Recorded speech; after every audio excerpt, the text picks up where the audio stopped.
하나님 말씀 보겠습니다. 오늘 우리에게 주시는 하나님 말씀은 마태복음 16장 13절부터 18절까지의 말씀입니다. 주신 말씀 제가 읽도록 하겠습니다. 예수께서 빌립보 가이사랴 지방에 이르러 제자들에게 물어 이르시되 사람들이 인자를 누구라 하느냐? 이르는 더러는 세례 요한, 더러는 엘리야, 어떤 이는 예레미야나 선지자 중에 하나라 하나이다. 이르시되 너희는 나를 누구라 하느냐? 시몬 베드로가 대답하여 이르되 주는 그리스도시요 살아계신 하나님의 아들이시니이다. 예수께서 대답하여 이르시되 바요나 시몬아, 내가 복이 있도다. 이를 내게 알게 한 이는 혈육이 아니요 하늘에 계신 내 아버지시니라. 또 내가 내게 이르노니 너는 베드로라. 내가 이 반석 위에 내 교회를 세우리니 음부의 권세가 이기지 못하리라. 아멘. 더운 날이 계속되고 있습니다. 극한의 더위로 혹시 지치지는 않으셨습니까? 이 시간 주 앞에 나와서 예배하는 성도들, 또 성전에 오지 못했지만 가정에서 온라인으로 예배하는 모든 성도님들을 주님의 이름으로 축복합니다. 우리 옆에 뒤에 분들 보시면서 인사합니다. 하나님의 사랑과 평화가 충만하기를 바랍니다. 반갑습니다. 하나님의 사랑과 평화가 충만하기를 바랍니다. 반갑습니다. 한 어린이가 엄마와 함께 교회를 오는데 이 아이가 장난기가 발동했어요.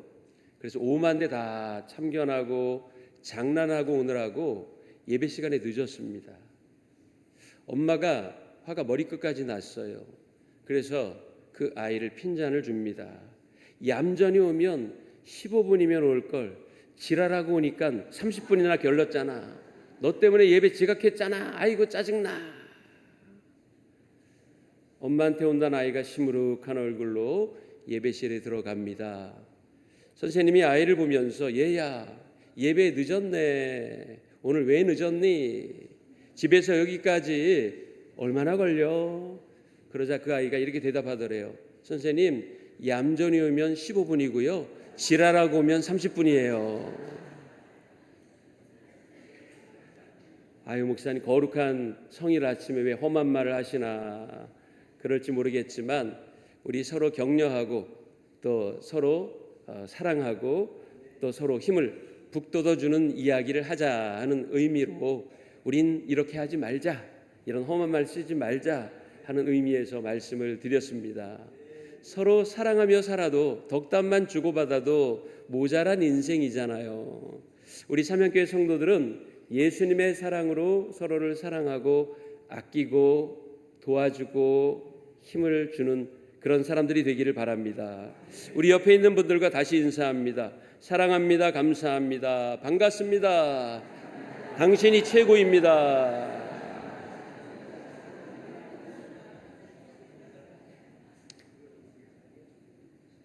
우리 저쪽에서 막 이렇게 엄지를 치켜 세우네요. 양보다 질을 중시 여기는 시대가 됐죠.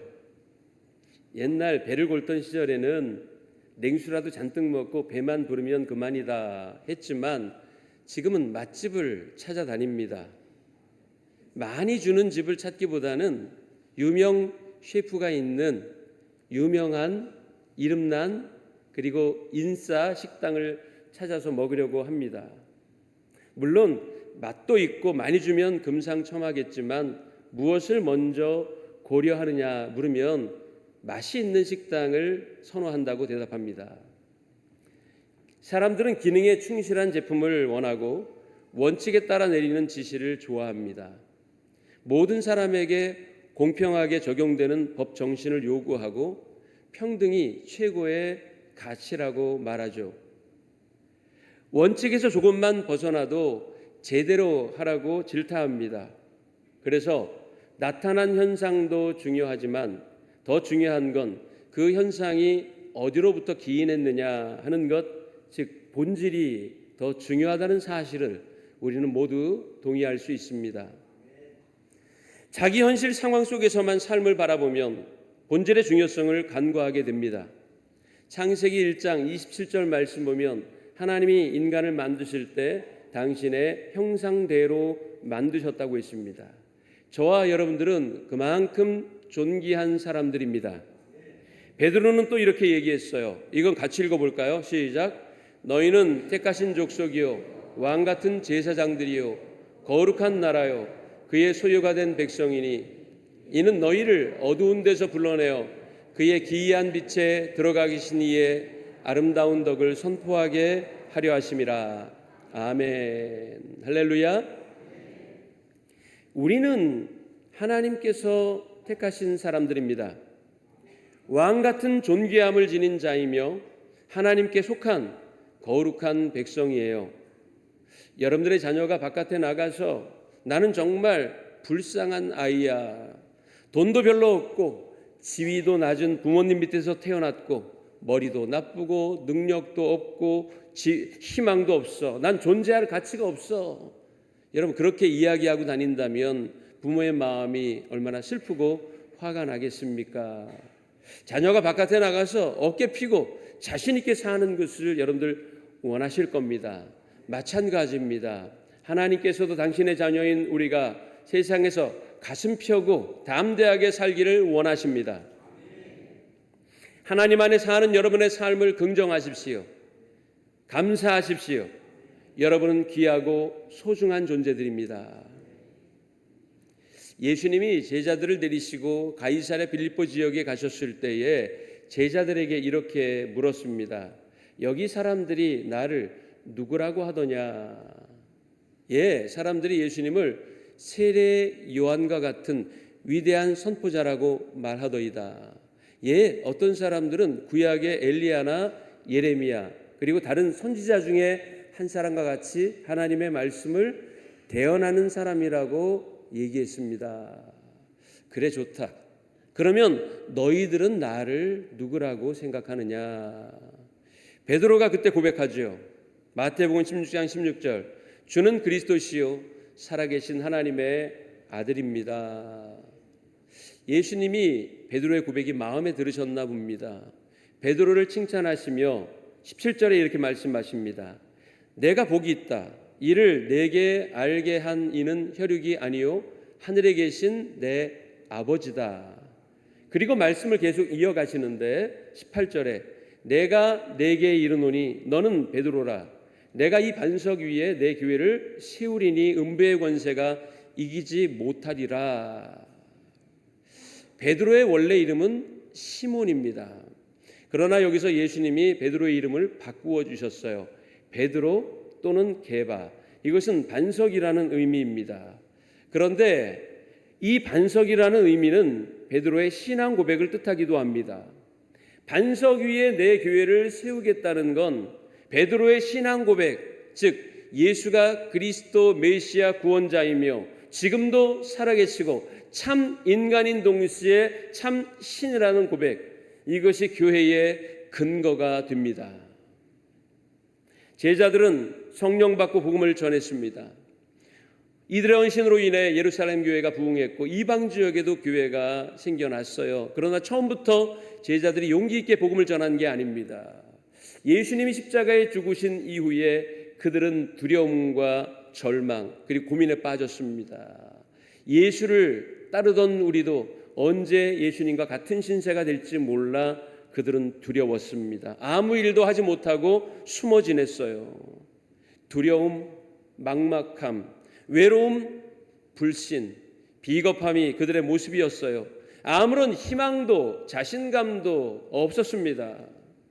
예수님의 제자로 살았던 3년 동안의 시간을 되돌리고 싶을 만큼 두려움이 그들의 영혼까지 짓눌렀어요. 도망치고 싶었고 포기하고 싶었습니다. 소망도 없었고 왜 살아야 하는지 삶의 목표조차도 알 수 없었습니다. 우리가 예수님을 믿어도 이런 생각이 들 때가 있지요. 예수 믿어 무엇하나, 예수 믿어 잘된 게 뭐람, 잘되기는 개뿔, 차라리 교회를 때려칠까 하는 그런 고민 속에, 그런 불평 속에 빠질 때가 있죠. 전에 제 처제가 전기자전거를 준 적이 있습니다. 제가 한 번도 사용해 보지 않았기 때문에 아무튼 그 전기자전거를 받고는 먼지를 잘 털고 깨끗하게 닦고 배터리도 완전히 충전한 다음에 안장 위에 딱 올라가서 포부도 당당하게 버튼을 딱 눌렀는데 움직이지를 않는 거예요. 아무리 요리조리 뜯어보고 아무리 버튼을 눌러봐도 자전거가 움직이지를 않는 거예요. 그래서 제가 처제한테 전화를 걸었죠. 처제, 이거 망가진 거 준 거야? 이거 안 움직여. 그러자 처제가 이렇게 이야기했습니다. 형부, 이렇게 해봐요. 일단 올라타세요. 그리고 전원을 켜고 속도 단계를 2단계나 3단계로 지정하고 페달을 힘껏 밟아요. 그러면 갈 거예요. 그 말대로 하니까는요, 자전거가 움직이기 시작하더라고요. 처음에 왜 안 됐을까요? 페달을 밟아야 됩니다. 페달을 밟아야 전기장치가 연결이 되면서 전기가 공급이 되는 거고, 그것이 자전거를 움직이게 하는 동력이 되는 거예요. 저는 그냥 레버만 당기면 오토바이처럼 가는 줄 알았더니 인력이 필요하더군요. 페달을 밟는 에너지가 필요하더군요. 신앙인이 넘어지는 이유가 여기 있지 않나 생각합니다. 페달을 밟는 수고를 안 하려고 해요. 내가 그냥 가만히 있어도 만사형통할 거라고만 생각하는 거죠. 땀 흘리지도 않으려고 하고 고통을 감수하려고도 안 하고 희생하지 않으려고 해요. 괴로움을 극복하려는 노력은 전혀 하지 않아요. 그러다 보니까 시험에 빠지는 겁니다. 두드리기만 하면 보물이 쏟아지는 도깨비 방망이가 신앙이 아니라는 거예요. 예수님도 십자가를 어깨에 짊어지고 그 높은 골고다 언덕을 땀 흘리며 피 흘리며 올라가셨습니다. 그 수고가 저와 여러분들의 속죄를 이루었고 예수님의 희생이 구원을 이루게 된 줄로 믿습니다. 고민과 번민, 괴로움과 역경의 파도를 넘어야 깊은 믿음의 대양으로 나갈 수가 있습니다. 배를 바다에 띄우면 처음엔 먼 바다로 가기가 힘들죠. 자꾸 해변으로 몰려오는 파도 때문에 뒤로 밀려나는 겁니다. 그러나 그때가 중요하죠. 그때 포기하면 대양으로 나갈 수 없습니다. 밀려나고 또 밀려나도 포기하지 않고 계속해서 배를 바다 쪽으로 밀어내야 합니다. 노를 이용하여 죽을 힘을 다해 바다 쪽으로 저 가야 합니다.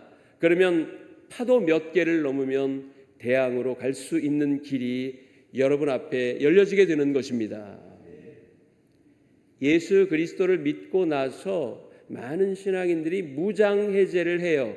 이제 내가 예수를 믿었으니 모든 게 잘 되겠지, 형통하겠지, 사업도 성공하겠지라고 생각합니다. 긴장의 끈을 놓아버리고 말아요. 처음 믿은 그 순간의 낭만과 무엇이든 잘 될 거라고 생각되는 환상들 때문에 믿음이 해이해지는 것입니다. 마치 전기자전거 위에 올라가서 페달을 몇 번 힘껏 밟아야 전기자전거가 움직이는 것처럼 예수님이 일하시니 우리도 일해야 하는 것입니다. 십자가를 짐 같은 고생이라도 골고다 언덕 비아 돌로로사를 땀 흘리며 피 흘리며 올라가는 그 수고로움이 인류를 구원하는 능력이 되었듯이 저와 여러분들도 도깨비 방망이처럼 생각하지 마시고 믿음의 경주를 바울처럼 끝까지 가시기를 주님의 이름으로 간절히 축원합니다. 군인들은 행군하다가 쉴 때도요 전투화를 완전히 벗지 않습니다. 물론 가끔 중대장이 소대장이 전투화를 벗어서 양말을 말리고 신발 안에 있는 습기를 말리세요 할 때가 있어요. 그런데 그렇게 지시하기 전에는 잠깐 쉴 때에 전투화를 완전히 벗거나 전투복을 완전히 풀어헤치면 안 돼요. 만약 그것이 전시라면 어떻게 할까요? 그 잠깐 해이해진 틈을 타서 적군이 공격을 하면은요 대항할 수 없는 거예요. 그렇기 때문에 훈련도 실전처럼 하는 유격훈련 행군 중에는 잠깐 쉴 때에도 전투화끈을 다 풀어헤치거나 전투복 단추를 전부 풀어헤친 채 쉬는 게 아니고 군장도 등에 맨 채 그 군장에 기대어 쉬다가 신호가 울리면 또다시 전진하는 것입니다. 전투화를 벗고 양말까지 다 벗고 있다가 출발 신호가 떨어지면 부랴부랴 그때 양말 신고 전투화 끈 묶느라고 늦어져요. 그러면은 앞에 본대열과 거리가 떨어지게 되죠. 10m만 떨어지면은요 쫓아갈 수 없어요. 낙오하는 것입니다. 성도들은 쉴 때도 전투화를 벗어서는 안 됩니다. 전투화의 끈을 강하게 결속한 채 쉬어야 해요. 항상 무기를 지척에 두어야 합니다. 그래야 갑작스럽게 공격해 올지도 모를 사탄의 공격에 방어할 수 있는 거예요. 사도들은 절망에 있다가 이렇게 생각합니다. 우리가 이렇게 살아서 무엇하나? 아무것도 아닌 우리를 제자로 부르셔서 3년 동안이나 우리를 가르치시고 하늘의 비밀을 알려주셨건만, 그리고 우리를 위하여 십자가를 지고 십자가에서 죽으셨건만 우리는 예수 그리스도의 그 사랑을 생각하지 않고 우리 살 길만 찾고 있었으니 이것이 잘못이다. 그래서 그들은 기도하기 시작했고 오순절에 성령이 그들에게 임하게 되었습니다.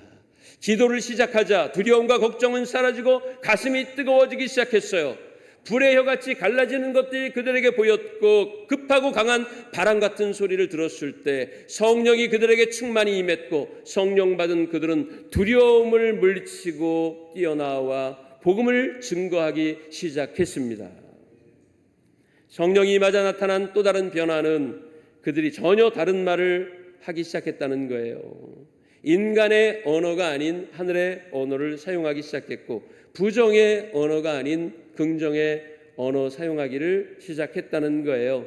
그것을 성경에서는 방언이라고 말합니다. 그들을 올가매고 있던 두려움과 의심의 사슬을 풀어버리고 예수 그리스도께서 명령하신 것처럼 땅끝까지 복음을 전하는 제자가 된 겁니다. 예수님은 그리스도이십니다. 예수님은 저와 여러분들의 죄를 속죄하시기 위하여 골고다 언덕 십자가 위에서 죽으셨습니다. 그 예수 그리스도의 보혈의 공로를 믿는 자는 속죄함을 얻게 되며 구원과 영원한 생명을 얻게 됩니다. 다 우리에게로 오십시오. 주의 말씀을 들으십시오. 구원 받으십시오. 할렐루야. 그렇게 소리치게 된 겁니다. 신앙은 과정입니다. 신앙의 여정 중에는 쉼표만 있을 뿐이에요. 마침표는 언제 찍어요? 하나님 나라 갔을 때, 천국 갔을 때 찍는 겁니다. 그때까지는 과정이에요. 그래서 쉽게 속단하면 안 됩니다. 조금 성공했다고 자만하거나 조금 실패했다고 포기하지 말고 우리에게 주어진 표대를 향하여 끊임없이 신앙의 경주를 달려가는 삼양교회 성도가 되시기를 주님의 이름으로 간절히 축원합니다. 제자들이 성령 받은 후 변화되어 도초에서 복음 전하면서 교회가 시작됐죠. 제자들의 변화를 통해 우리 삼양교회가 회복되고 변화되어야 할 게 무엇인지 4가지를 말씀을 드립니다. 첫 번째는 예배 회복입니다. 제자들이 기도하기를 시작했다는 게 바로 예배가 회복됐다는 의미입니다. 예배란 겸손한 자만이 할 수 있는 고귀한 일입니다. 경배받으실 대상자인 절대자에게 나는 한없이 죄인이고 부족하고 아무런 삶의 의미가 없음을 고백할 때 그 가난한 마음에 하나님의 은혜가 부어지는 것입니다. 그래서 예배는 나를 보는 것이고 또 대상자이신 하나님을 바라보는 것입니다. 두 번째, 무엇이 회복되어야 합니까? 믿음 회복입니다. 믿음은 신뢰 행위입니다. 신뢰할 수 있는 사람에게 우리는 올인하지요. 믿을 수 없는데 투자할 수 없습니다. 믿기 때문에 재화도 투자하는 것이지요. 그래서 믿음이란 관계성을 뜻합니다. 단순히 비나이다 비나이다 신령님께 비나이다 정한수 떠놓고 싹싹 비는 행위가 믿음이 아닙니다. 믿음은 하나님과의 신뢰 관계입니다. 어린아이는 엄마를 믿기 때문에 흔들리는 유치의 명주실을 묶어도 가만히 있는 거예요. 엄마가 아프지 않게 이를 뽑아주실 거야 라는 경험과 믿음이 있기 때문에 흔들리는 일을 엄마에게 맡기는 거 아니겠습니까? 엄마가 일을 뽑아주셨는데 죽도록 아팠다. 그러면 아마 안 맡길 거예요. 아프지 않았기 때문에 사실 흔들리는 유치 뽑는 거 별로 아프지 않거든요. 그 행위 자체가 두려울 뿐이죠. 마찬가지입니다. 우리가 하나님을 신뢰하고 믿는다면 세상에 어떤 풍파와 어려움이 다가온다고 해도 하나님께 우리 삶을 맡길 수 있습니다. 하나님을 신뢰하는 것이 바로 믿음입니다. 제자들은 성령 받은 후 믿음이 회복되었습니다.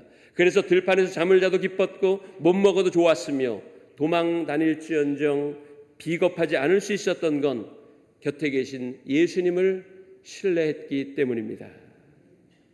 지금은 육신으로는 곁에 계시지 않지만 여전히 영으로 자기들과 함께 계신 예수님을 그들이 볼 수 있었고 인식할 수 있었습니다.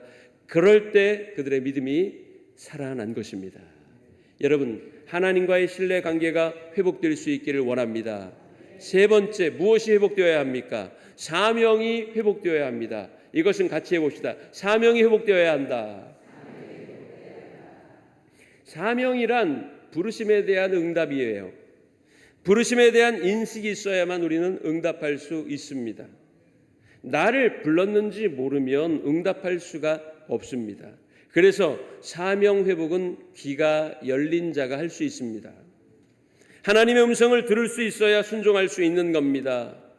제자들이 두려움에 귀를 막았을 때는 주님의 부르심을 듣지 못했어요. 그러나 성령이 그들에게 임하자 막혔던 영의 귀가 열리고 하나님의 말씀과 그리스도의 명령을 듣게 된 겁니다. 사도행전 2장 2절에 보면 호련히 하늘로부터 급하고 강한 바람 같은 소리가 있어 온 집에 가득했다고 했습니다. 그 소리를 제자들이 들을 수 있었다는 거예요. 그 소리는 사람의 말이 아닌 하나님의 음성이었습니다.